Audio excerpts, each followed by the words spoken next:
Problema resolvido. Mais um problema aqui em São José do Rio Preto. Problema resolvido, né? Agora estamos todos online.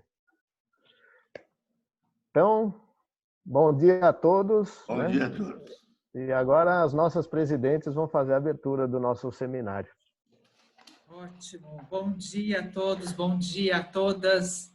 Sejam muito bem-vindos, sejam muito bem-vindas a mais um evento da BRICHAM, da Câmara Britânica de Comércio e Indústria no Brasil. Esse evento está sendo transmitido via nossa plataforma Zoom e também está disponível no nosso canal do YouTube. Eu sou Ana Paula Vitelli, presidente da BRICHAM aqui no Brasil. E em nome da Câmara, eu primeiramente gostaria de prestar os meus agradecimentos aos nossos palestrantes convidados de hoje. Dr. Manuel de Queiroz Pereira Calças, muito bem-vindo, muito obrigada por acolher o nosso convite, estar conosco. E doutora Renata Mota Maciel, também agradeço imensamente pelo acolhimento ao nosso convite, estar conosco nessa discussão tão relevante. Também agradeço, neste momento, a nossa equipe da BRICHAM, que está à frente dessa iniciativa. Carolina Ures é presidente da filial São Paulo. Luiz Guilherme Primos, presidente do Comitê Legal, Tributário e Regulatório da Câmara, junto com Rômulo Coutinho, vice-presidente do mesmo comitê. E também faço um agradecimento ao Fabrício Soares, gerente-geral da Câmara, que está nos bastidores pilotando toda essa operação para que a gente possa estar aqui com vocês e todo o nosso público participante, ao qual eu presto também os meus agradecimentos por estarem conosco nesta conversa durante essa próxima hora. A Câmara Britânica tem como missão ser a referência, né, da comunidade empresarial Reino Unido-Brasil, propiciando um fórum relevante para incremento do comércio bilateral, investimentos, serviços e relacionamento. Nós estamos presentes em São Paulo, no Rio de Janeiro, no Paraná e em Minas Gerais, e fazer parte da BRICHAM significa se conectar com um grupo de executivos de alto poder de decisão no Brasil e no Reino Unido. Então, se você ainda não é parte da BRICHAM, eu faço um convite para que você venha nos conhecer e faça parte, se integre a este nosso grupo, a esta nossa comunidade.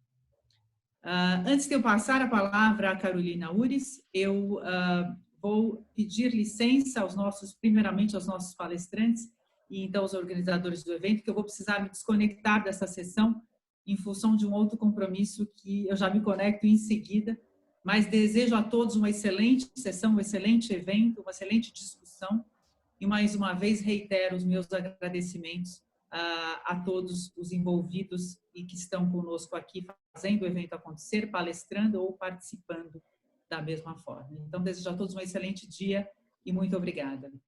Obrigada, Ana Obrigado, Paula. Ana Paula. Muito obrigada. Até logo e um excelente evento a todos. Obrigada. Obrigada. Obrigado. Bom, vou pegar a palavra da Ana, com muita satisfação de estar sob a liderança dela nessa nova gestão, a nova presidente da nossa BRICHAM, que é tão carinhosa para nós. Ela tem demonstrado uma relevância e uma modernização da Câmara como poucas câmaras têm podido fazer com tanta flexibilidade. A Câmara Britânica hoje, que sempre foi um ícone tradicional da comunidade britânica, tem demonstrado uma inovação nos pensamentos e nas soluções. Isso a gente tem buscado também através dos comitês. Nós temos alguns comitês, todos eles engajados em buscar soluções para todos os problemas que a gente tem visualizado com essa pandemia e com outros desafios, como o Brexit, crise econômica, e cada um deles tem se esforçado para encontrar temas que sejam relevantes para os nossos associados e para a comunidade em geral. Os nossos comitês hoje abarcam o tema de agronegócios, liderado pelo nosso comitê, pela nossa filial do Paraná, o comitê de capital humano, que vai tratar de todas essas dificuldades que as empresas têm vivenciado hoje com os seus empregados, com os seus funcionários, com as suas diretorias. O Comitê de Comércio Internacional e Investimentos tem buscado também temas bastante relevantes, e a gente vem aí anunciar nos próximos dias os eventos que vão marcar discussões inovadoras na área. O nosso Comitê de Economia e Finanças também vai buscar soluções para as empresas que não necessariamente encontram soluções fáceis, financeiras e econômicas. O Comitê de Educação, bastante também importante nesse momento em que tudo tem que se modernizar. O Comitê de Energia Elétrica e Renováveis, o Comitê de Infraestrutura, que para a comunidade britânica é tão importante, junto com o de mineração, óleo e gás, de seguros e resseguros, tecnologia, meio ambiente e o nosso querido Comitê Legal, Tributário e Regulatório, que é liderado pelo Dr. Guilherme e pelo Dr. Rômulo, que são pessoas extremamente brilhantes e com a cabeça acima da média, realmente, que vão poder aí encaminhar discussões de alto nível. Eu queria só lembrar algumas iniciativas que hoje estão um pouco paralisadas pela dificuldade que a gente tem de poder nos encontrar, né, fisicamente, mas a gente tem mantido a produção de conteúdos bastante intensa e vamos divulgar em breve novos artigos. Hoje vai sair o primeiro artigo da série Covid-19, que vai tratar de temas de comércio internacional, e em breve outros artigos relevantes também, algumas discussões mais pontuais e mais objetivas e algumas discussões que são bastante mais profundas, aproveitando o capital intelectual que nós temos na Câmara, que é realmente bastante único. Eu passo a palavra para o Guilherme e desejo a todos um bom evento. Obrigado, Carol. A nossa Câmara Britânica liderada pelas mulheres, né, as mulheres empoderadas agora, né, algo histórico, algo marcante na história, mais do que centenária da nossa Câmara.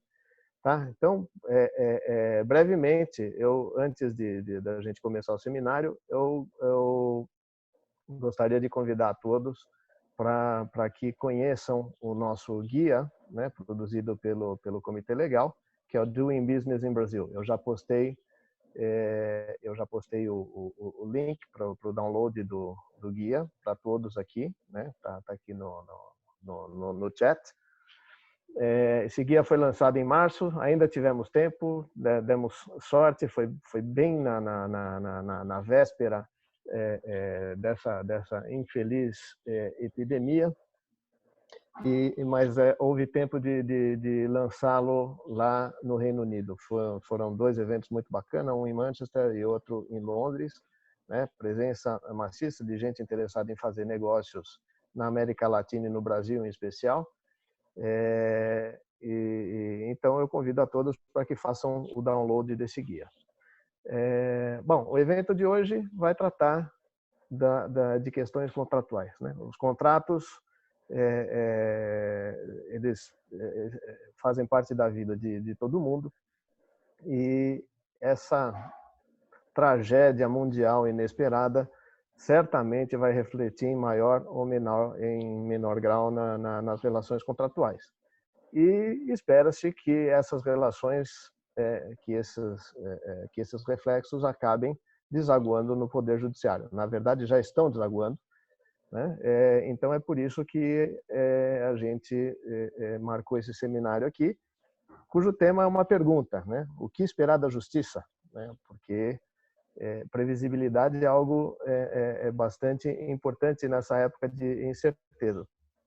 Então, para responder a essa pergunta, nós estamos aqui com 2 magistrados, né, do mais alto gabarito.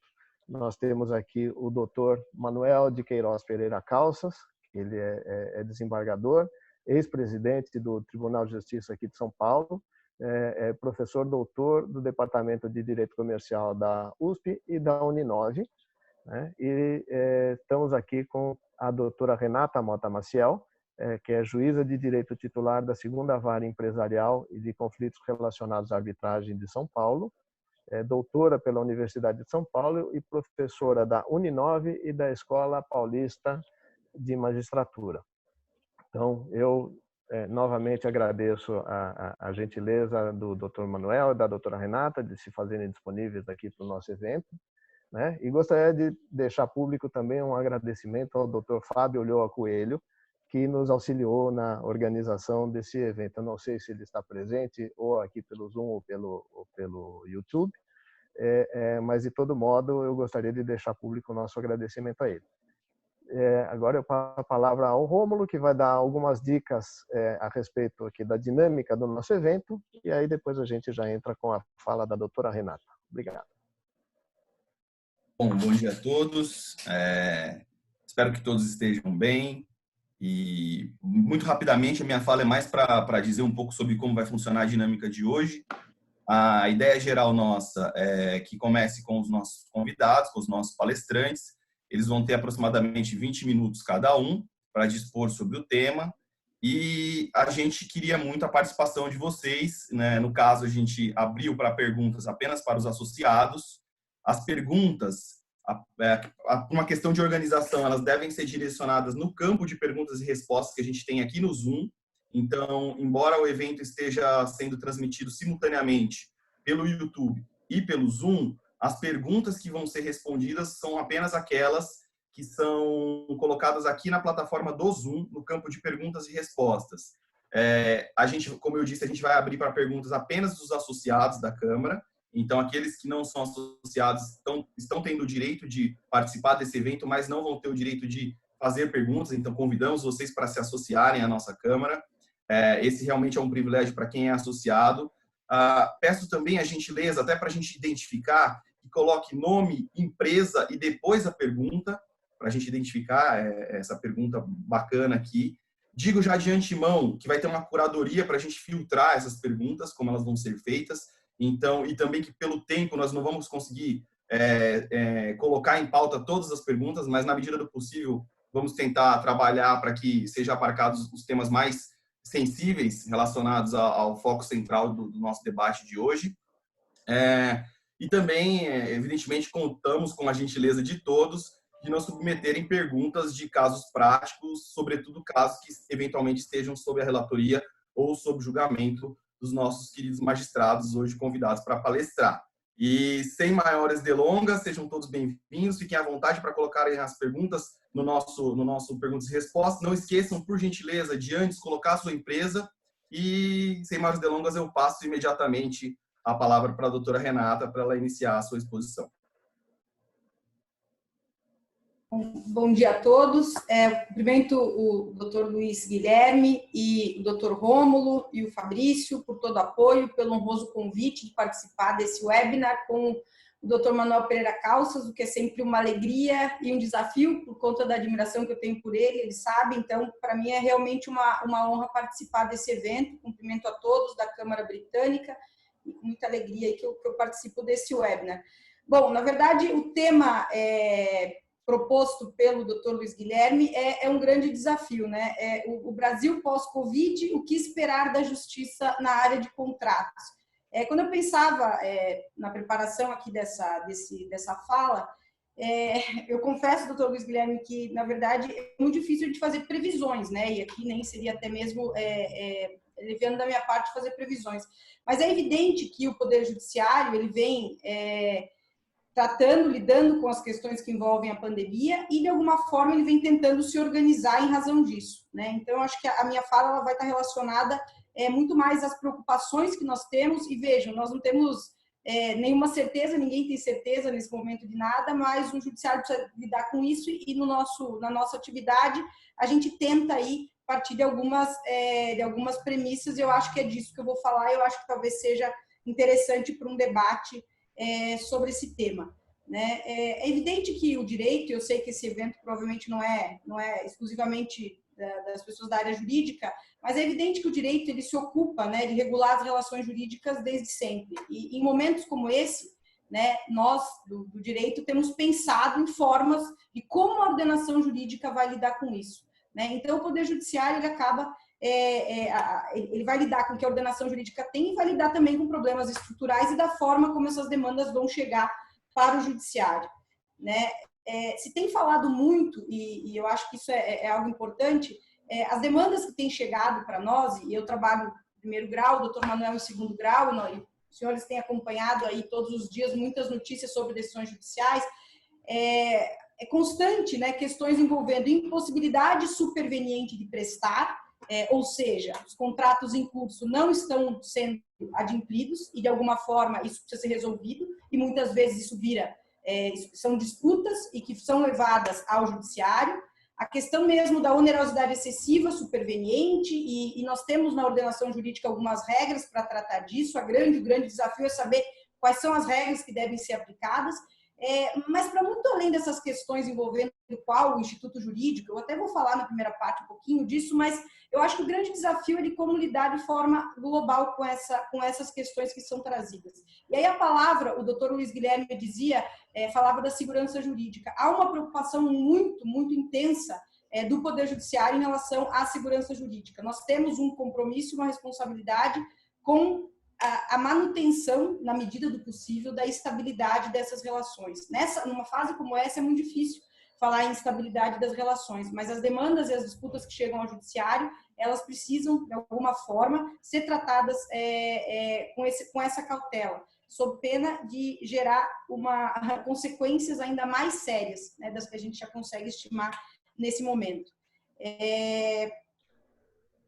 E o grande desafio, não há dúvida, e por isso muito feliz o tema que o doutor Luiz Guilherme nos propõe, o que esperar da justiça na área dos contratos. Talvez a área dos contratos seja o grande desafio do Poder Judiciário atualmente, né? As demandas que têm chegado, elas envolvem revisão de contratos, elas envolvem renegociação de contratos, e, portanto, a gente precisa pensar nisso. Eu dividi em 3 partes, é claro que essa fala é de 10 ou 15 minutos, mas eu dividi em 3 partes para tentar expor como o judiciário tem pensado, enfim, tem lidado com esses temas. Primeira questão são os institutos jurídicos que nós temos, e o doutor Manuel, acredito que ele vai falar um pouco também disso, com muito mais profundidade. As medidas legislativas emergenciais, né, a gente tem discutido medidas legislativas emergenciais para tratar dessa questão que decorre do isolamento social, do combate à Covid, e soluções para a resolução de disputas, que essa é a última parte. Talvez aqui esteja o grande desafio do que esperar do Poder Judiciário. Como nós vamos resolver essas disputas, né? Esse é o grande ponto. Em relação aos institutos jurídicos, é importante dizer que nós temos, obviamente, vários dispositivos, a exemplo do que nós encontramos em outras legislações. Nesse período de pandemia, eu tenho assistido muitos webinários aí com vários doutrinadores. Ontem mesmo assisti a professora Judite Martins Costa falando de institutos jurídicos, a professora Paula Forgione com uma preocupação muito intensa e muito vigorosa em relação ao tratamento dos contratos empresariais, né? E em todas essas falas, a gente escuta muito quais são os dispositivos e quais são os institutos jurídicos que nós temos para tratar desses contratos nessa questão da pandemia. Eu não vou, obviamente, ficar aqui falando de todos os institutos, mas nós temos o abuso de direito, nós temos a impossibilidade da prestação, né, artigos 234, 238 do Código Civil, que tratam da impossibilidade de prestação.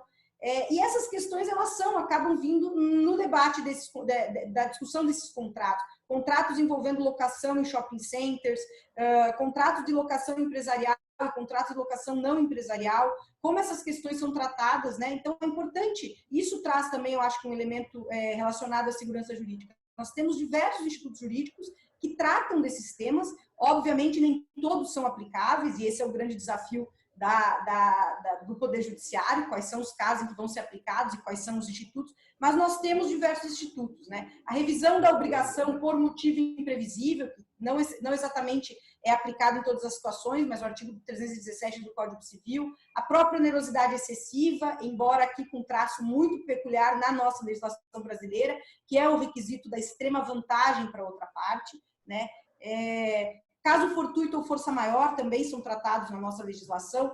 Frustração ao fim do contrato, o artigo 421 nos traz aí uma ferramenta muito interessante em relação à frustração ao fim do contrato. Cláusula geral de boa-fé, exceção do contrato não cumprido, a exceção de inseguridade, que não é tão falada, mas o artigo 477 traz esse dado. E ao lado desses institutos jurídicos, eu acho que é muito importante, a tônica do tratamento desses institutos deve ser a segurança jurídica. E aqui já surge uma questão muito importante. Eu sei que aqui há muitas pessoas envolvidas, obviamente, no mercado, e a questão dos contratos entre empresários. Os contratos empresariais, eles têm características muito próprias e, portanto, em qualquer cenário que impõe a revisão desses contratos, o tratamento que é dado, ele é um tratamento específico. Eu citei a professora Paula Forgione, que é professora, colega do professor Manuel, professora titular lá do Largo São Francisco, e ela fala muito dessa questão do tratamento que deve ser dado aos contratos empresariais. Esse é um cuidado que as decisões do judiciário, aí, que têm sido prolatadas nos últimos meses, nos últimos 2 meses, tem tomado muita cautela em relação a esses contratos empresariais. E isso acaba gerando, sim, segurança jurídica, e isso acaba evitando o que a gente fala que é o oportunismo do empresário. O oportunismo do empresário não tem conotação negativa, porque, na verdade, o empresário ele é oportunista por natureza, porque é da atividade dele buscar, né, a maximização do lucro, a alocação dos riscos, né, é da natureza da atividade dele fazer isso. A grande questão é que, em cenários como esse de crise, qualquer revisão de contrato deve levar em conta o sinalagma genético, né, que a gente fala, o sinalagma que levou as partes a contratar. E é por isso que o cuidado deve-se ter cuidado com determinados tipos de contratos, determinadas relações jurídicas. Nos últimos tempos, há muita discussão envolvendo, por exemplo, né, só para citar um caso, casos de contratos take or pay. O contrato take or pay ele tem uma característica própria. Como é que a gente vai dar esse tratamento ao contrato? Será que a gente vai conseguir revisá-lo? Em que medida eu aplico os institutos jurídicos? Todos esses são desafios e, como eu disse, né, todos envolvem, em maior ou menor grau, essa tentativa de estabilizar as relações, essa tentativa de trazer segurança jurídica num momento tão difícil, né? Então, ao lado dos institutos jurídicos e do tratamento dado a esses institutos jurídicos, diferenciando contratos entre empresários, contratos civis, contratos paritários, contratos em rede, nós temos também medidas legislativas emergenciais que vêm sendo discutidas. Recentemente, no dia 14, o plenário da Câmara dos Deputados aprovou o projeto de lei 1179, que os senhores devem ter acompanhado, que traz uma série de medidas voltadas exatamente a dar tratamento diferenciado nesse período emergencial que impõe aí que impõe algum tipo de estabilidade nessas relações, até mesmo para que elas não sejam judicializadas em massa. Porque o tratamento judicializado, e esse é um ponto que eu vou falar um pouquinho no final, mas a grande questão talvez não seja só a enxurrada de processo que vai chegar ao judiciário, né? A gente já tem estimado isso, até mesmo em matéria de insolvência, todos os dias nós lemos nos jornais essas estimativas de que nós teremos aí um período e que depois vai gerar uma enxurrada de ações, seja de insolvência, de recuperação judicial e mesmo de rediscussão de contratos que já vem chegando. Mas a grande questão não é se o judiciário vai ou não dar conta de tudo isso. De alguma forma, o judiciário vai dar conta, nós vamos julgar essas demandas. A grande questão é que se a gente vai conseguir resolver os problemas, né, e fortalecer o nosso mercado, né, e trazer segurança jurídica para o nosso mercado. Não há dúvida, e eu não preciso ter bola de cristal para dizer aos senhores que nós não vamos conseguir resolver isso de uma forma tão rápida e célere quanto gostaríamos. Porque o volume de demandas, a depender do volume dessas demandas, nós vamos ter um tempo para julgar essas questões. E é por isso que se torna tão importante discutir medidas legislativas emergenciais que tragam algum tipo de estabilidade para essas relações e também soluções alternativas e resolução de disputas que eu vou falar na sequência para os senhores. Bom, como eu disse, esse projeto de lei 1179, ele traz uma série de regras, ele traz algumas disposições sobre a suspensão, tem trabalhado com a data de 30 de outubro desse ano, da concessão de liminares de despejo, trata de assembleias de empresas, pensão alimentícia, questão envolvendo condomínios, assembleias mesmo de condomínios e outras questões envolvendo condomínios, direito de arrependimento, inventário, traz regras sobre prescrição, os prazos prescricionais estariam impedidos ou suspensos conforme o caso, a partir da vigência da lei até 30 de outubro, questões também tratando do direito da concorrência, Código de Trânsito também tem algumas regras, e a própria Lei Geral de Proteção de Dados, né, que teria aí uma prorrogação da sua entrada em vigor. Então, todas essas medidas, não há dúvida, elas trazem aí, ou elas permitem alguma solução que traga segurança jurídica para essas relações jurídicas.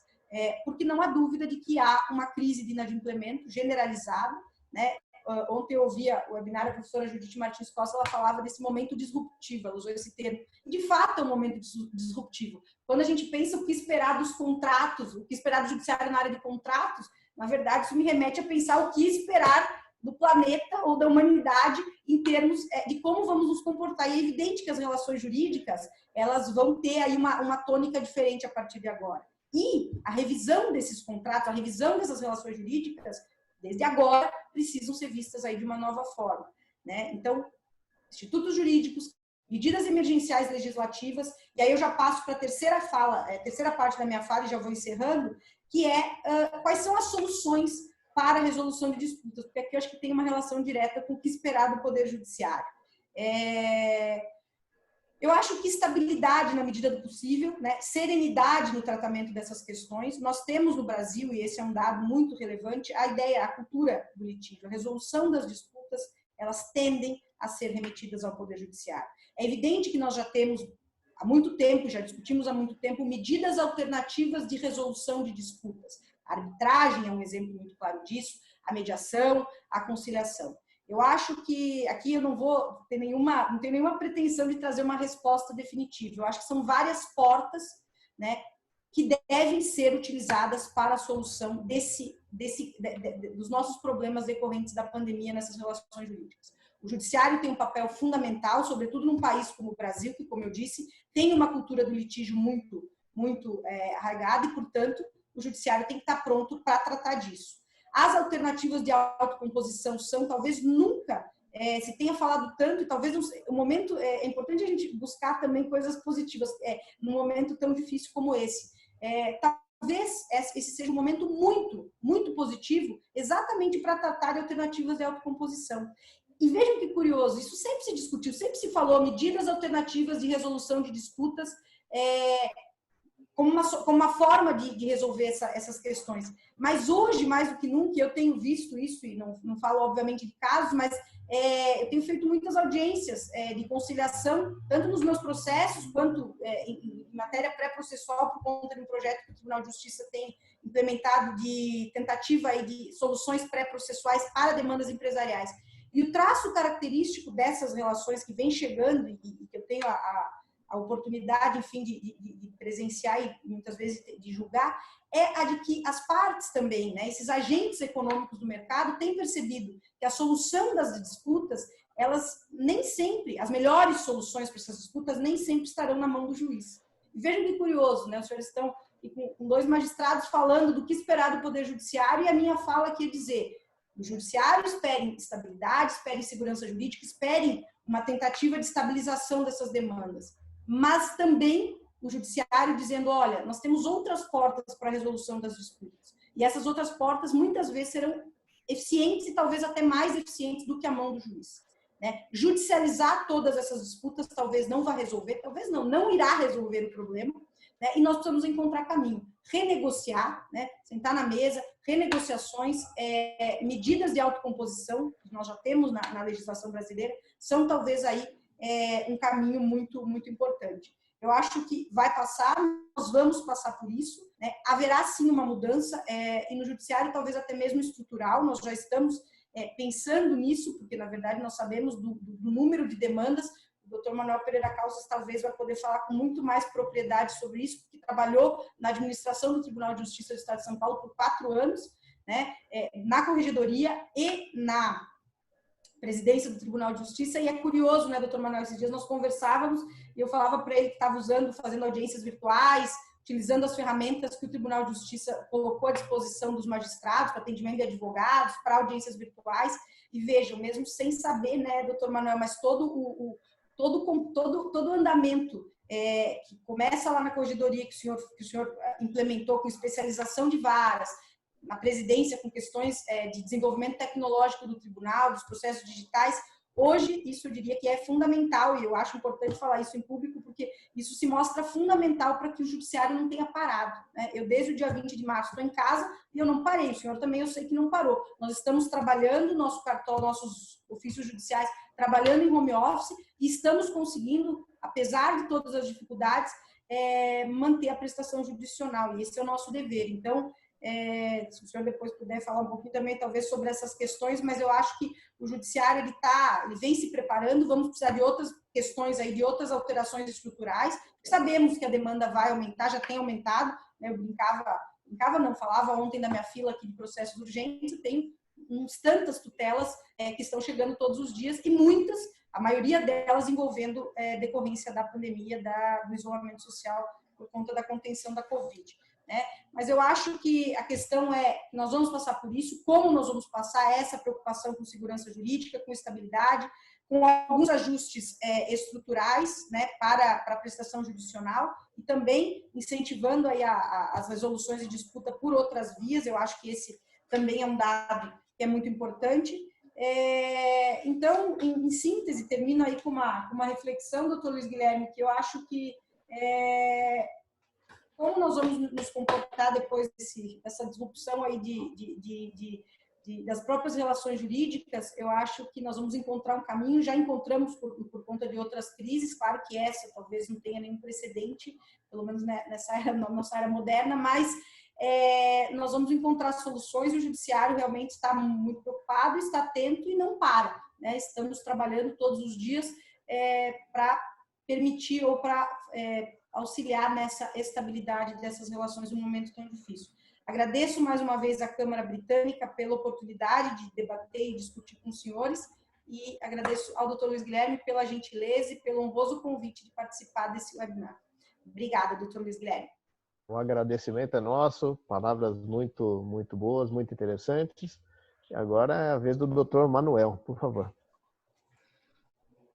Mais uma vez, bom dia a todos, pela possibilidade desse encontro importante, e agradeço à Câmara Britânica pelo convite, ao Dr. Fábio Lhô Coelho e ao Dr. Luiz Guilherme, doutora Ana Paula, Carolina, Rômulo, Fabrício, e, enfim, a todos que estão participando aqui desse trabalho que vem num momento tão difícil para todos aqueles que atuam na área empresarial e na área jurídica. Nós estamos juntos aí tentando melhorar e encontrar uma solução para as dificuldades que vão começar a aparecer. A Renata, que tanto colabora conosco, tanto na Universidade de São Paulo quanto no Tribunal, disse bem no final da sua fala. Nós estamos trabalhando muito mais, e eu tenho certeza que todos vocês também, os advogados, os membros do Ministério Público e todos aqueles que atuam na área jurídica, para tentar solucionar esses enormes conflitos de interesses que surgiram pós-Covid, algo que nós nunca passamos e nem imaginaríamos que iríamos passar. A proposta desse encontro, segundo me disse o Dr. Luiz Guilherme, é o que esperar da justiça na área dos contratos. Para quem não nos conhece, é importante ressaltar que nós trabalhamos no Tribunal de Justiça principalmente na área do direito empresarial. Nós trabalhamos na área do direito empresarial notadamente depois que veio à luz a Lei 11.101/2005, que é a Lei de Falências e Recuperações Judiciais, que é a Lei de Insolvência, que cuida da empresa em crise econômico-financeira. A atual lei, ela substituiu a antiga Lei de Falências e Concordatas e vem, ao longo do tempo, procurando ser aperfeiçoada, e se encontra exatamente em processo de reforma no Parlamento brasileiro, porque depois de 2005 ela demonstrou que precisa ser alterada, porque os resultados da Lei 11.101/2005, infelizmente, não se mostraram tão positivos o quanto nós queríamos que fosse para a economia brasileira.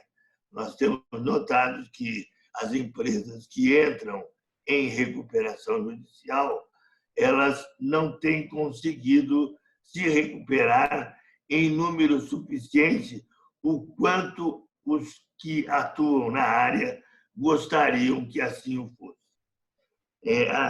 Nós estamos trabalhando hoje principalmente em relação aos contratos.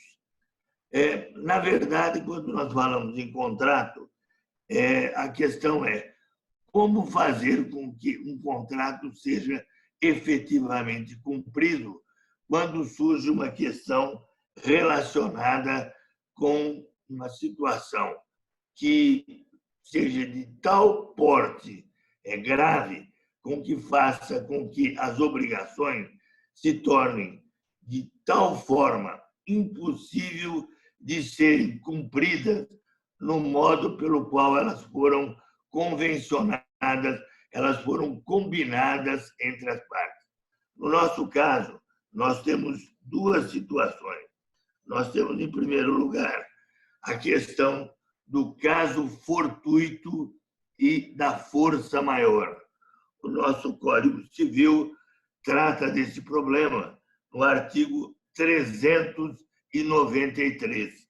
E aí, para quem veio aqui e que ainda não se dedicou, vamos dizer, a esse estudo, eu vou já de plano indicar duas obras importantíssimas para serem estudadas, para quem vai trabalhar, porque nós temos que pensar o que vai acontecer depois que se encerrar a pandemia que nós estamos vivendo, e, obviamente, ela vai se encerrar, né? O trabalho do professor Agostinho Alvim, né? Que trata da inexecução das obrigações. Então, o problema é como fazer com os contratos que não forem cumpridos por força da pandemia, né? Da inexecução das obrigações. Esse é um clássico que nós temos, talvez mais importante, ao lado do outro que eu vou mencionar, né? O professor Agostinho Alvim, ele participou da elaboração do Código Civil, juntamente com os demais professores, Miguel Reale e Moreira Alves, e tem uma obra clássica que se chama Da Inexecução das Obrigações. E ele trata com rara profundidade da questão do não cumprimento das obrigações, notadamente quando ocorrem situações tão difíceis como esta, que as pessoas que têm obrigações a serem cumpridas e ocorre um fato tão grave como este que a humanidade está passando. O outro livro que eu vou indicar para a plateia que está nos ouvindo é O Caso Fortuito e a Teoria da Imprevisão, que é do professor Arnoldo Medeiros da Fonseca.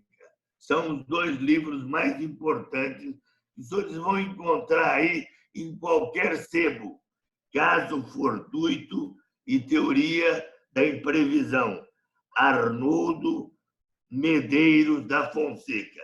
Todos os senhores terão que usar esses dois livros para resolverem, seja como juízes, advogados, membros do Ministério Público, para resolverem as questões que vão ser suscitadas após o encerramento da pandemia que nós estamos passando nesse momento. Inegavelmente, a nossa geração passa por um momento que a história da humanidade já registrou inúmeras vezes. Há poucos dias eu participava de um debate e, neste debate, eu me lembrei de um artigo publicado por um colega de faculdade, aliás, uma obra maravilhosa, que fala sobre a época do imperador Justiniano. E neste livro, em que ele fala de duas das mais importantes obras sobre o direito. Ele fala exatamente sobre o digesto e fala sobre o corpus iuris civilis, da época do imperador Justiniano, em 432, 433 e 434, salvo engano, após Cristo. Nesta época, o Império Romano do Oriente tinha a sua capital no Oriente e, na verdade, em Constantinopla.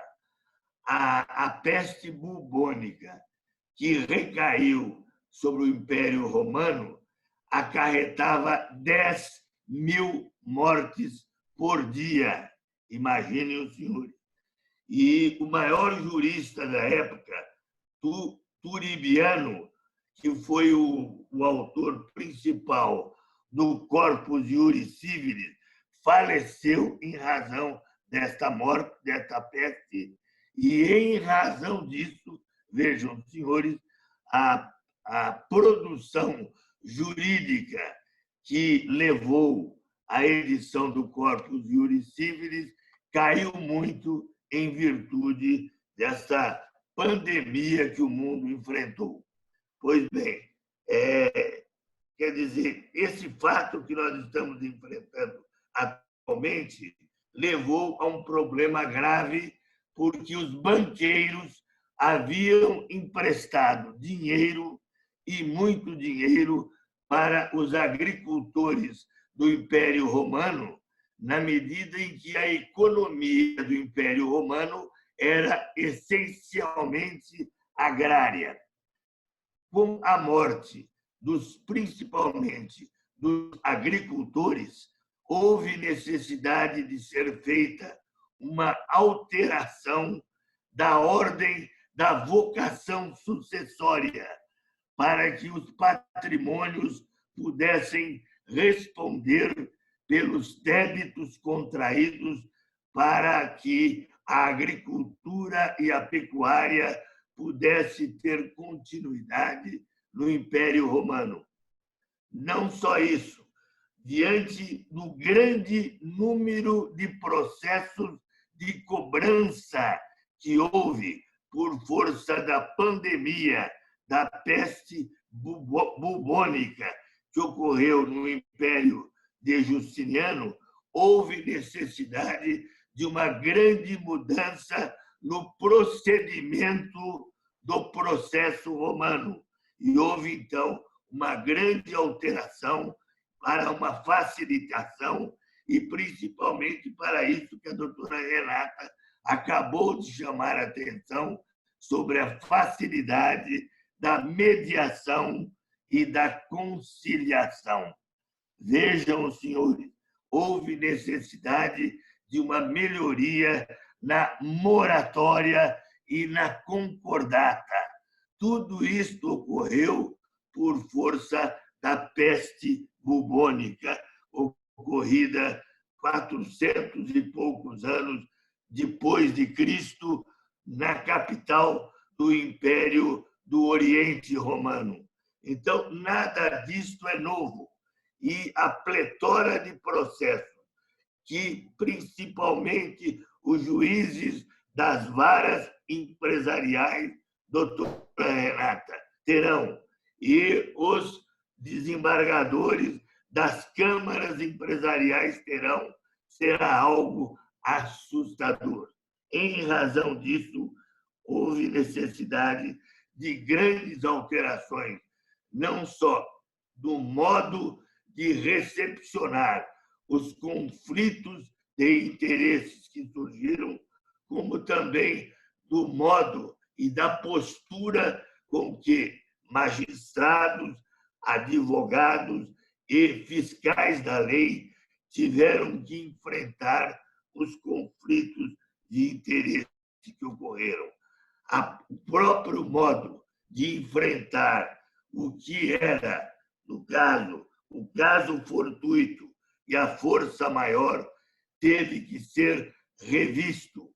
E a própria teoria da imprevisão também, que ainda não tinha, vamos dizer, o modo pelo qual ela foi depois reconstruída, teve que ser alterada. Bom, fora isso, além de termos que estudar como enfrentar, dentro dos contratos, a interpretação do artigo 393 do Código de Processo, do Código Civil, do atual Código Civil, do professor Miguel Reale, nós também teremos que enfrentar, obviamente, a teoria da imprevisão, porque nós temos aqui, no atual Código Civil, a questão da teoria que vem do direito canônico, né? Que é da rebus sic stantibus.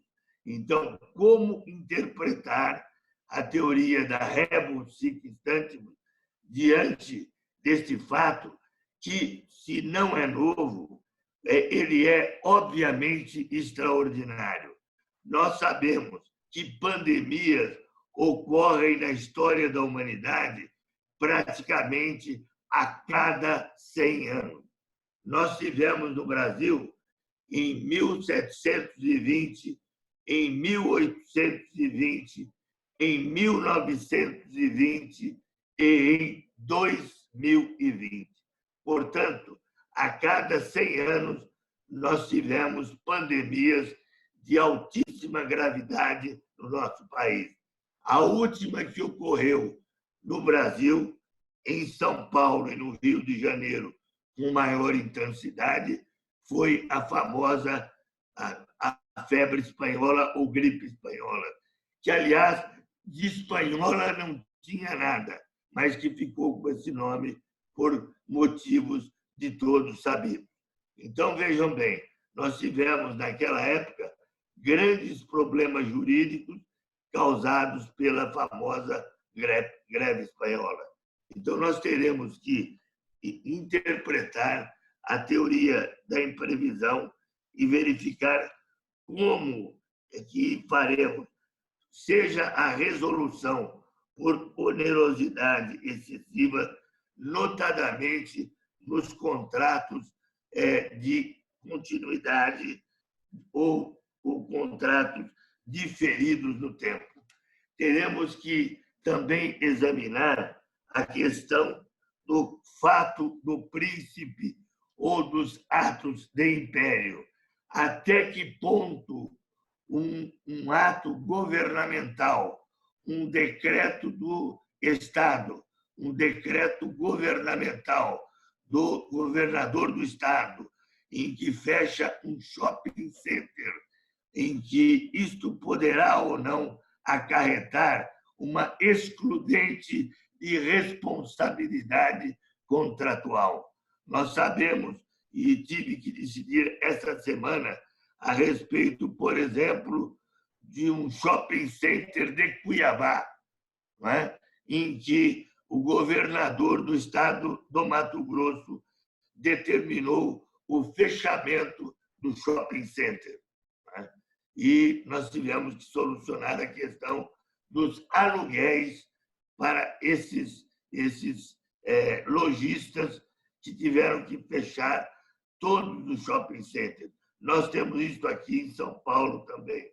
Então, nós temos atos do príncipe ou fatos do príncipe ou atos do executivo que, evidentemente, né, tem que ter uma revisão jurídica para saber se essas quarentenas editadas pelos governos executivos que determinam o fechamento, até que ponto isso poderá ou não implicar em hipóteses de inadimplemento involuntário de aluguéis ou taxas para aqueles que não terão condições de cumprir as suas obrigações contratuais por força de atos involuntários aos quais eles não podem deixar de atender. Então, poderíamos perguntar, isso é ou não um inadimplemento fortuito? Essa é uma pergunta que poderá ser feita. Eu não estou aqui fazendo nenhuma assertiva. Eu indago, nós poderemos falar em descumprimento involuntário. Nós poderemos falar se há imputabilidade ao devedor que não paga o aluguel porque o Poder Executivo ordenou o fechamento de um determinado prédio ou de uma determinada zona geográfica. Né? Desde quando o fato do príncipe é intransponível, a inadimplência pode ou não ser imputável ao devedor e por aí afora. Né? Então, são questões que eu vim aqui não para fazer assertivas, porque diante do quadro que nós estamos, nós temos que refletir com muita calma, com muita prudência, realmente para saber até que ponto nós poderemos levantar a questão que ontem o doutor Luiz Guilherme trouxe à baila, a questão da boa-fé. Porque nós teremos, dentro desses conflitos, pessoas que estarão agindo de boa e de má fé. Não é? O nosso Código Civil, no artigo 422, ele coloca como uma pedra angular de todos os contratos celebrados, seja na fase pré-processual, pré-contratual, seja na fase do cumprimento do contrato e seja na fase pós-contratual, a observância da boa-fé objetiva, em que a professora Judite Martins Costa, mencionada pela doutora Renata hoje, durante essa nossa palestra de hoje, ela é uma das maiores autoridades do país. Então, eu indago como fazer com o cumprimento do artigo 422, né, que, com toda clareza, diz aqui, 422, os contratantes são obrigados a guardar, assim na conclusão do contrato, como em sua execução, os princípios da probidade e da boa-fé. Como conciliar o princípio da boa-fé objetiva diante de uma pandemia e diante do fato do príncipe?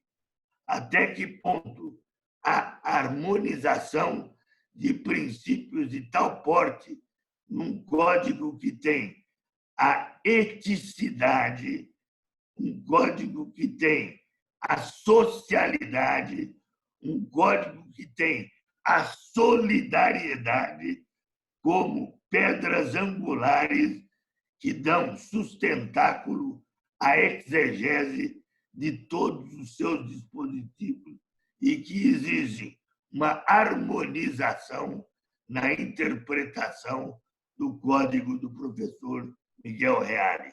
Nós teremos muito trabalho pela frente.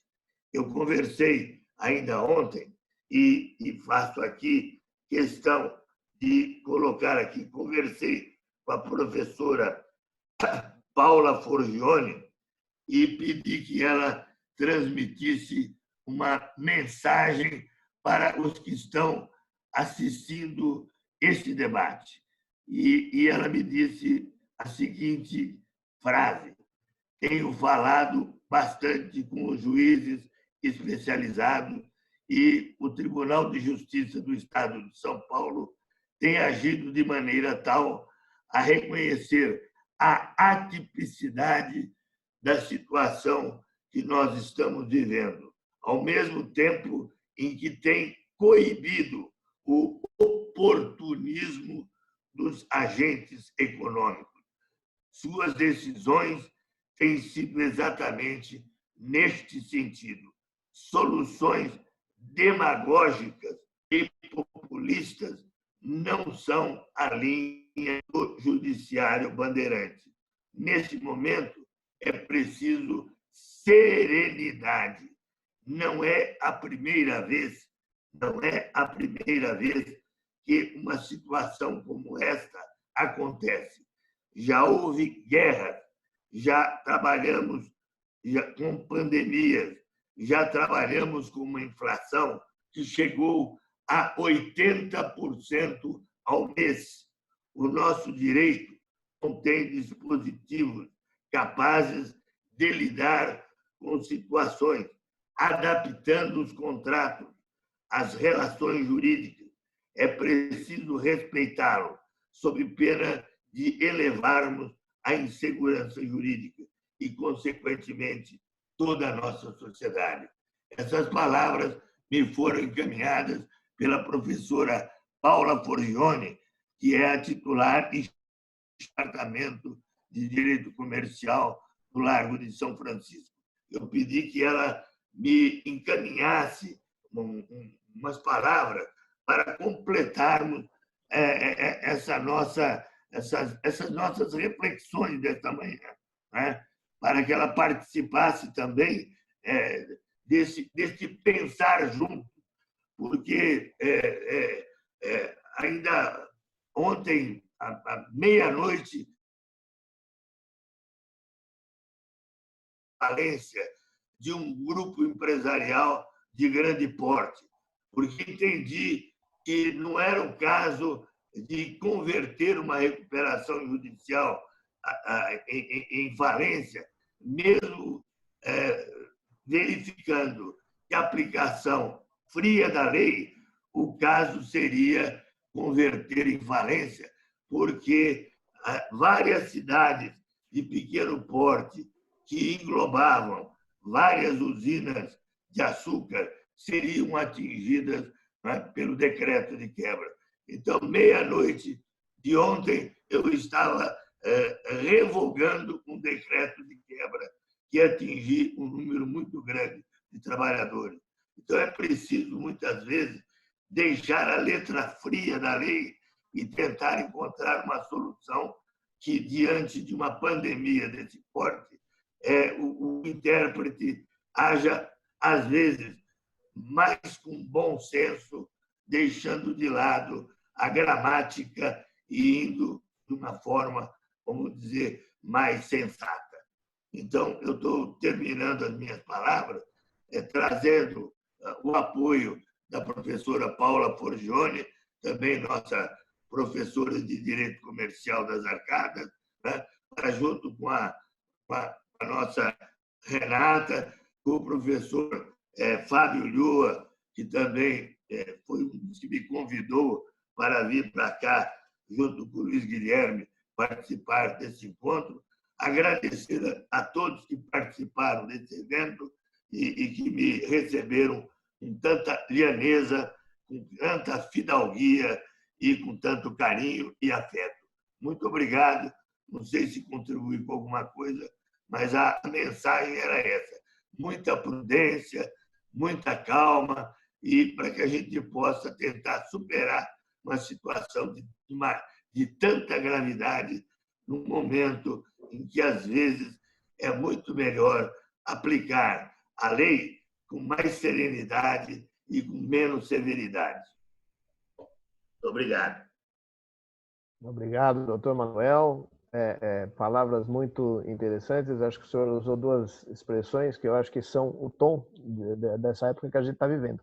Serenidade e bom senso. Sem isso, nenhum conflito vai ser resolvido. Eu queria dizer que estamos recebendo elogios, né, tanto aqui nas próprias perguntas quanto nas conversas internas, porque os meios digitais estão funcionando aqui, então todo mundo elogiando, então muito obrigado, estão de parabéns. Passo para o Rômulo, que vai fazer a nossa primeira pergunta e depois a gente vai seguindo toda a plateia também. Obrigado. Sou o doutor Manuel, doutora.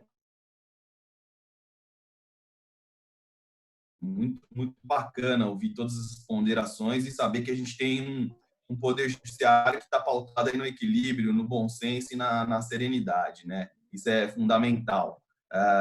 Passando diretamente às perguntas, na verdade, na dinâmica que a gente tinha estipulado, a gente tem uma pergunta que é do nosso comitê legal, então que foi bolada por mim e pelo Luiz Guilherme, e em seguida a gente vai abrir para as perguntas que estão sendo colocadas aqui no nosso chat dos nossos associados. Só para aqueles que entraram depois, quem tem direito de fazer perguntas são apenas os associados. Então, a gente já tem algumas perguntas que foram colocadas ali no nosso chat, mas primeiro nós vamos fazer aqui a pergunta do nosso comitê legal e em seguida a gente passa para as demais perguntas.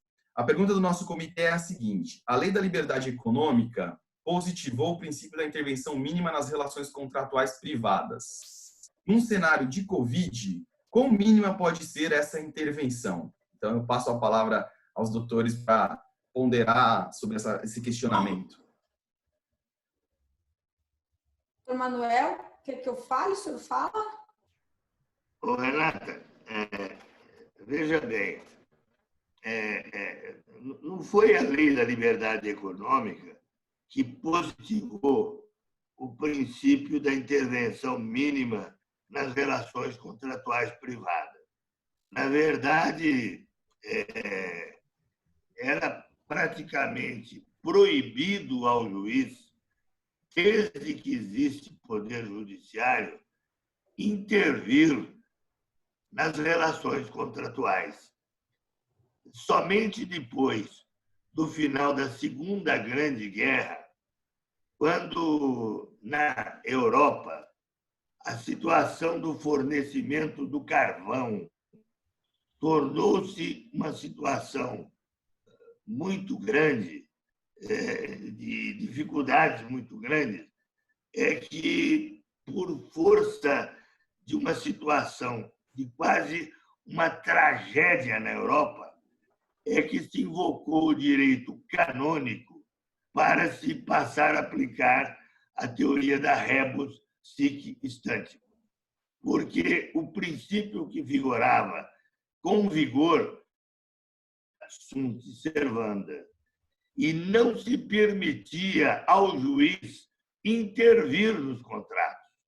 Então, com todas as vênias possíveis, não foi a Lei da Liberdade Econômica que positivou o princípio da intervenção mínima nas relações contratuais. Servanda é o princípio dos mais antigos do direito. Pacta sunt servanda quer dizer, os pactos devem ser observados. Ele é muito maior, né? O Pacta sunt servanda, na verdade, se eu for ler o Pacta sunt servanda, que é do direito canônico, eu fico 10 minutos lendo o Pacta sunt servanda. Né? Isso aqui é uma pequena diminuição da regra Pacta sunt servanda. Ou seja,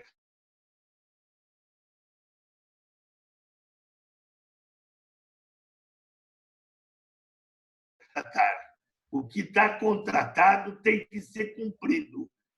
Isso vem do direito canônico, que é palavra empenhada tem que ser cumprida. É só isso. Palavra dada tem que ser cumprida. Então, na verdade, a teoria da imprevisão é que permitiu, havendo fatos novos, fatos imprevisíveis, extraordinários, permite-se que o juiz faça o reequilíbrio do contrato quando uma das partes sofre um enriquecimento indevido, baseado no que é vedado o enriquecimento sem causa, né? E a outra parte fica numa situação miserável. Seria isso. Né? Então, na verdade, no cenário da convite, vai ser possível, sim, a intervenção, porque isso está no próprio Código Civil. Né? O Código Civil permite, sim, né? Não foi a nova lei, né? Que haja intervenção, desde que se faça com base nos princípios que são muito maiores do que o princípio da proporcionalidade, né? Que é muito maior do que o que está na lei, né? Da liberdade econômica. Princípio da proporcionalidade, princípio da razoabilidade, princípio da boa-fé, que onde o doutor Luiz Guilherme sabiamente já invocou. Né? Aí, com base nesses três princípios, boa-fé objetiva, razoabilidade e proporcionalidade, o judiciário pode ir aonde ele quiser. Né? E aí, pacta sunt servanda. Doutora Renata, quer comentar poderia alguma coisa? completar agora com aquele seu, né, a sua juventude, que ficaria assim mais, eu acho, sensível. Não sobrou nada, doutor Luiz Guilherme, para falar depois do doutor Manuel. De qualquer modo, eu acho que, como ele bem disse, o Poder Judiciário, é claro que o Poder Judiciário é muito amplo, a gente não pode falar em nome do Poder Judiciário geral, mas assim, aqui em São Paulo, sobretudo, há um histórico de jurisprudência que desde sempre tomou muito cuidado com essa questão do pacta sunt servanda, sobretudo em contratos entre empresários. É evidente que a lei da liberdade econômica ela é um sinalizador, eu lia quando ela entrava em vigor, falava é um sinalizador para o mercado, uma sinalização de que haverá estabilidade, mas de fato isso não é novidade nenhuma, como o doutor Manuel bem disse, e na verdade o judiciário sempre esteve preocupado com isso, não foi por conta da lei da liberdade econômica, e assim, contratos devem ser cumpridos. Num momento de pandemia como esse, é muito difícil, eu falava isso no outro dia que eu participei de um evento, eu falava assim, é tentador, né? Quando a gente vê as tutelas de urgência chegando, é tentador resolver o problema de quem está pedindo. Só que, por outro lado, também é nosso dever, e eu acho que essa é a fala do doutor Manuel Pereira Calças, é nosso dever, obviamente, como juízes, até por conta da imparcialidade, ouvir a outra parte. Quando a gente ouve a outra parte, esse é um dado importante desse momento de pandemia, você escuta que do outro lado também há um problema. O problema é dos dois, o problema é único, a Covid, é um problema... Então, respeitar a alocação de risco, acho que esse é um dado fundamental. Respeitar a alocação de risco. Eu falava do contrato take-or-pay porque talvez seja o que mais ilustra essa situação. As partes alocaram risco no momento em que contrataram. É evidente que essa crise atingiu a todos, mas a gente vai precisar respeitar o pacto, respeitar o que eles contrataram e entender. E eu acho que esse é o grande desafio para o judiciário. Entender, e isso não é com o Instituto Jurídico muitas vezes que a gente resolve apenas, é também com uma noção de mercado e de economia. É com colocação de risco. Entender que as partes, muitas vezes a incompletude contratual mesmo, ela decorre exatamente dessa alocação de risco. E quando a gente começa a entender isso, a consequência natural é respeitar os contratos, sobretudo entre agentes econômicos. Então, entre agentes econômicos, isso fica muito claro, como o doutor Manuel bem disse, o pacta sunt servanda tem que ser observado. Isso gera segurança, isso gera estabilidade, e é dessa serenidade que a gente precisa, né, no Poder Judiciário, e esse é o nosso cuidado. Não digo que nós estamos conseguindo em todos os momentos, é claro que erramos, acertamos, mas esse é o nosso cuidado. Isso é fundamental. Muito obrigada. Obrigado.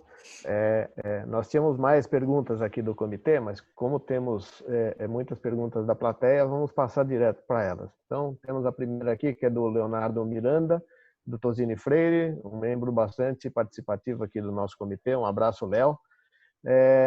A exceção de inseguridade nas relações contratuais tem sido arguída nas controvérsias que chegam ao judiciário nesse momento, e ele está mandando aqui, está agradecendo e parabenizando.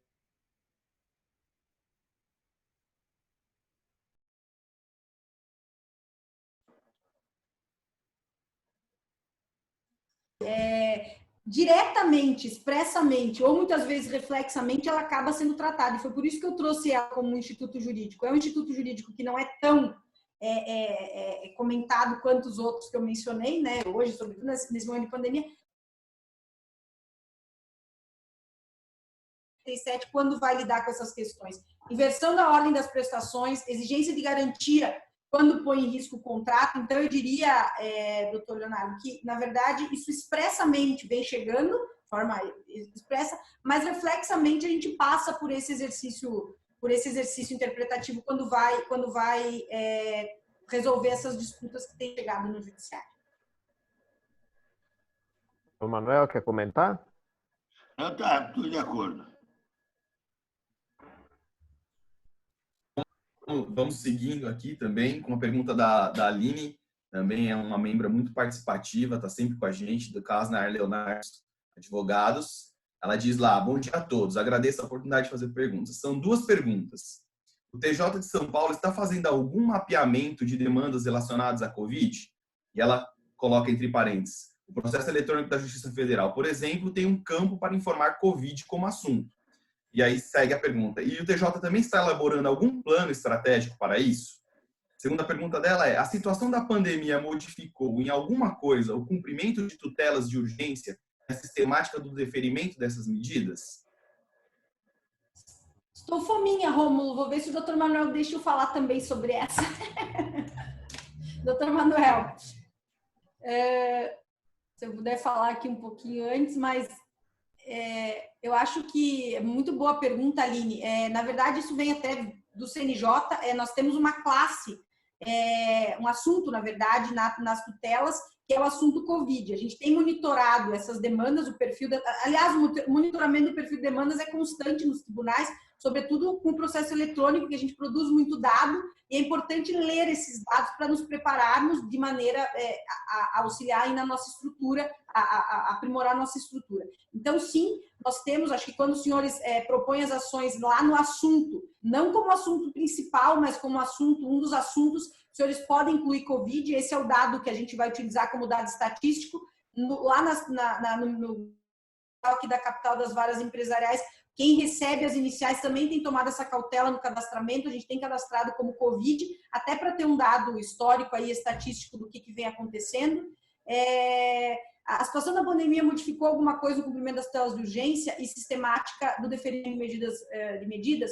Na verdade, isso decorre até do próprio bom senso, mas é evidente que a gente tem recebido aí constantemente, sobretudo da Corregedoria Geral da Justiça, várias recomendações para nós voltar. Corregedoria Geral da Justiça do Estado, tá? Várias recomendações ao levantamento, a tratamento de pedidos de urgência, a acessibilidade dos magistrados, ao acesso aos magistrados nesse momento, por meio de e-mails ou de agenda, de reuniões via Teams aí para despacho com os advogados, para que as coisas se mantenham da forma mais próxima do normal, né? Evidente que a gente tem uma preocupação muito séria com a questão.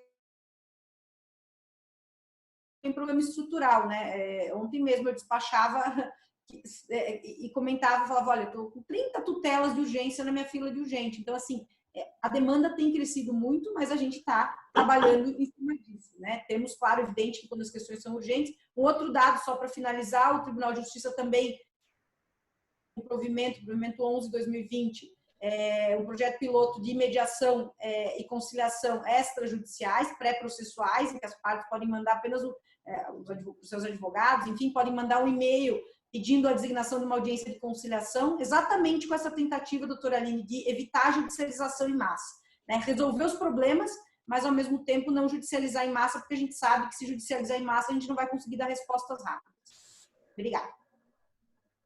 Uma dúvida, doutora: essa conciliação é conduzida pelo juiz, pelo magistrado ou pelos conciliadores? Num primeiro momento, ela é conduzida, na verdade, o pedido é enviado, o e-mail é serd@tjsp.jus.br, a parte, o seu advogado pede audiência, em 7 dias é designada uma audiência com um magistrado, nós tentamos a conciliação, se houver conciliação, homologamos, e isso vira um título executivo judicial, e se não houver conciliação e tiver perfil de demanda para mediação, nós sugerimos, enfim, se as partes tiverem mediador para indicar, ou o próprio judiciário indica no cadastro que ele tem de mediadores, e aí se tentam rodadas de mediação também, se houver o acordo, se houver o sucesso, o juiz homologa e isso vira um título executivo judicial nos moldes do que já acontece nos Sejusques, mas com um traço muito específico aqui. É voltada aqui para demandas empresariais e que tratem de agentes econômicos. Então, com juízes especializados, quem participa disso são só juízes especializados, juízes das varas empresariais e das varas de falência e recuperação, e se for para mediação, também serão mediadores especializados em matéria empresarial. Né? Por isso, foge um pouco daquela característica normal do Sejusc, embora o procedimento seja muito próximo daquilo nos termos da lei de mediação, nos termos da resolução 125 do CNJ. Muito legal. Temos mais uma pergunta aqui agora da nossa colega Paula Costa, que é presidente do Comitê Legal lá no Rio de Janeiro e é sócia do escritório Ulloa Canto Advogados. Então, na opinião dos palestrantes, em que situações o artigo 317 do Código Civil pode ser aplicado? O que o diferencia dos artigos que tratam da onerosidade excessiva?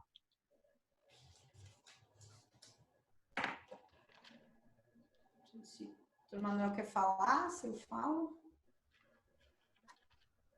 Doutor Manuel, o senhor quer falar ou posso falar? Vou ler primeiro o 317. Ah, tá. Leio para todos o 317. Quando, por motivos imprevisíveis, sobrevier desproporção manifesta entre o valor da prestação devida e o do momento de sua execução, poderá o juiz corrigi-lo, a pedido da parte, de modo que assegure, quando possível, o valor real da prestação. Vejam bem, esse dispositivo do artigo 317, ele tem tudo a ver com tudo aquilo que foi respondido na primeira questão que nós falamos no início do questionamento feito a público. Obviamente, ao se permitir que o juiz possa valer desse imenso poder que lhe é concedido de valer-se da possibilidade de fazer justiça sem lhe dar sequer um limite fixo para que isso ocorra, obviamente, você está dando ao magistrado não a qualidade de juiz de direito, mas de árbitro de justiça. Me parece que isso é o fazer justiça propriamente dito, em que você volta quase ao início de fazer justiça do tempo da caverna. Não é? Então, você, ao ver que algo era injusto, você dava ao ancião, né, o poder dele fazer com que o injusto fosse restaurado. É claro que, para que você possa fazer isso, você tem que ter um juiz preparado com todos aqueles atributos que se espera do juiz. Né? Então, isso é caso a caso. Né? Vai depender muito da formação do juiz e, evidentemente, né, a atuação do advogado aí vai ser essencial. Né? Vai ser essencial. Quando por motivos imprevisíveis. O que é motivo imprevisível? O Pontes de Miranda, quando ele fala sobre a teoria da imprevisão, ele fala um termo que eu acho que a doutora pode usar: desaparição da base do negócio. Eu acho essa expressão, desaparição da base do negócio, pode servir de fundamento técnico para motivos imprevisíveis. O que é que Pontes de Miranda queria dizer quando ele fala desaparição da base do negócio? Desaparição da base do negócio seria motivo imprevisível? Né? Ou seja, de repente, né, um animal. Vamos num exemplo clássico, tem que dar um exemplo clássico. Né? Um animal, né, que foi vendido porque foi campeão no hipódromo da Gávea, no Rio de Janeiro. Né? Foi comprado exatamente no dia subsequente. Né? E na semana seguinte, ele é acometido, né, de um mal que o impede de jamais participar de uma corrida. É um exemplo que me surgiu aqui agora. Né? Esse seria um motivo imprevisível? Isso seria desaparição da base do negócio? Esse é o exemplo que me surgiu agora. Quer dizer, eu não sei se eu fui feliz no exemplo, até porque eu nunca assisti uma corrida na Gávea, né, no Jockey Club de São Paulo. Né? Pareceu que advogado é do Rio de Janeiro, por isso foi o exemplo do Rio de Janeiro. Né? No Jockey Club do Rio. Né? Quando por motivos imprevisíveis. Né? Então, campeão do prêmio mais importante de corrida do Jockey Club, né, do Rio de Janeiro. Sobrevier desproporção manifesta, né, entre o valor pago da prestação e o momento da execução. Né?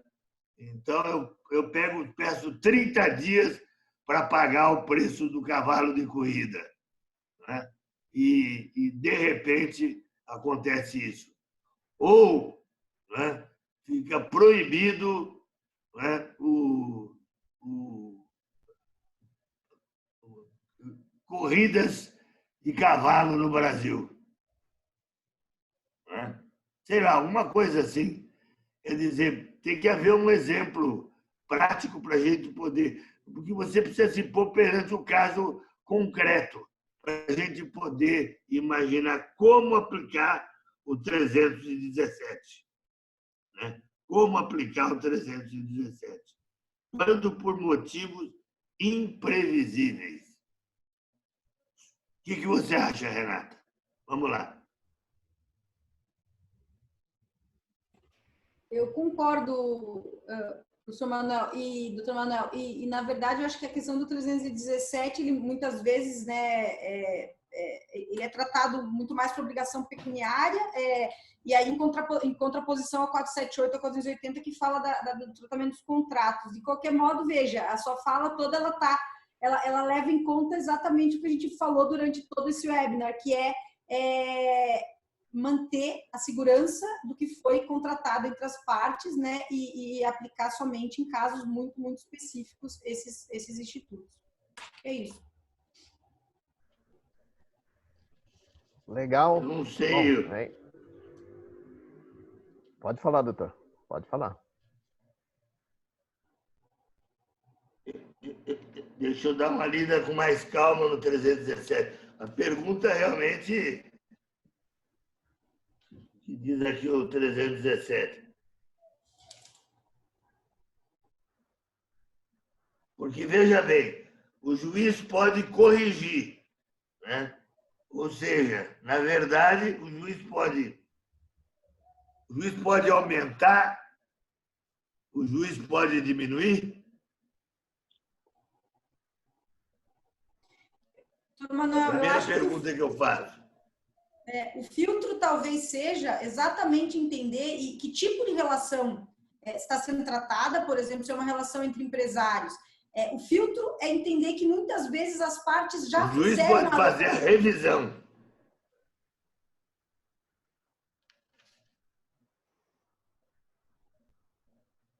Porque isso aí é um desequilíbrio que surge supervenientemente, né?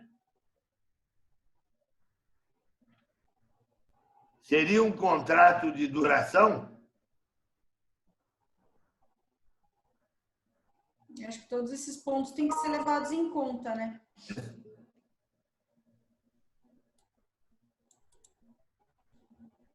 Pergunta instigante da nossa colega, presidente do Comitê Legal. Como é que é, professor Guilherme? Pergunta instigante da Paula, né? Que ela é presidente do comitê. Mas eu acho que na verdade, assim, nós estamos com o tempo já um pouquinho estourado, né? Infelizmente, nós precisamos encerrar. Estão chegando aqui várias manifestações de agradecimento, de parabenização. Acho que não tinha um jeito melhor da gente inaugurar o nosso canal no YouTube. Tivemos uma audiência expressiva, né? Muito grande hoje. Chegou, acho que a quase 300 pessoas, muito, muito legal. Eu gostaria de agradecer bastante ao Dr. Manuel pela gentileza, a doutora Renata também, né? Informar aqui que o Comitê Legal, na verdade, em âmbito nacional, nós estamos trabalhando, nós devemos voltar a esse tema em breve, com um seminário internacional, né? Nós vamos ter a participação aí de colegas britânicos, inclusive, para discutir essas questões contratuais sob uma perspectiva comparada, né? Common Law e Civil Law. Então, acho que vai ser bacana. Assim que a gente tiver com esse evento organizado, nós vamos passar os convites. Eu gostaria de passar a palavra aí. Antes de encerrar, viu, Luiz? Vamos lá, à vontade. Antes de encerrar, só queria concluir que, assim, debate pronto, me parece que o 317 seria mais adequado para contrato de duração ou de execução diferida ou de execução continuada, assim, debate pronto. Me parece que, pela leitura rápida dele, né, seria mais para isso.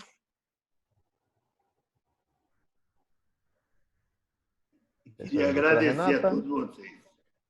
Eu só tenho a agradecer, é sempre uma grande oportunidade poder ouvir o Dr. Manuel, poder ouvi-los, poder interagir aí com essas perguntas tão interessantes, porque, na verdade, os desafios, todos nós passamos dias, né, com os nossos desafios. Os desafios são tentar resolver da melhor forma essas questões, levando em conta segurança jurídica, levando em conta estabilidade. Então, é realmente uma grande oportunidade. Eu agradeço os ouvintes, agradeço ao Dr. Luiz Guilherme, em especial, pelo convite muito, muito carinhoso e muito obrigada mesmo pela oportunidade de conversar com os senhores. É isso aí. Então, Rômulo, quer falar mais alguma coisinha? Não, só queria agradecer e dizer que realmente fiquei muito feliz, porque foi uma aula, assim, foi sensacional o evento, estou muito contente com a gente ter inaugurado aí o nosso canal no YouTube com esse evento, foi muito bacana. Obrigado, doutor Manuel, obrigado, doutora Renata, obrigado a todo o pessoal que participou aí para colocar isso no ar, aos nossos associados e os ouvintes.